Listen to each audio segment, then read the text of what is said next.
Y el artículo 15 del decreto 1-2023 prohíbe al presidente de la República, alcaldes y funcionarios municipales realizar propaganda con obras públicas. Además, las agrupaciones políticas no pueden pegar rótulos, pintar paredes, edificios y monumentos públicos, cerros o cualquier otro procedimiento que afecte al entorno natural. Entre otras, pintar leyendas sobre el asfalto, pavimento de las carreteras y sobre el pavimento adoquín o empedrado de las calles urbanas. Tampoco es permitido usar vehículos de cualquier tipo con altoparlantes para fines de propaganda antes de las 7 y después de las 20 horas.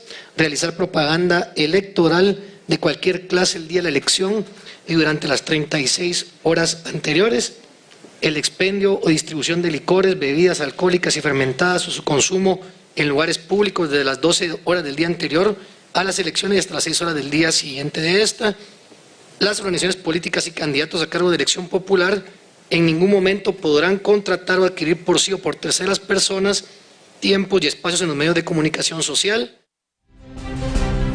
Bueno, y de acuerdo con el magistrado del TCE, Maynor Franco Flores, hay una delgada línea entre lo que es campaña electoral y proselitismo. Además, agregó que del 21 al 26 de marzo pueden dar a conocer la filosofía del partido político, llamar a afiliarse, llevar a cabo capacitaciones y dar a conocer el plan de la agrupación política. Ante ello, pues hicieron un llamado a los candidatos a no caer en ilegalidades, ya que hasta el 27 de marzo pueden realizar sus campañas a nivel nacional.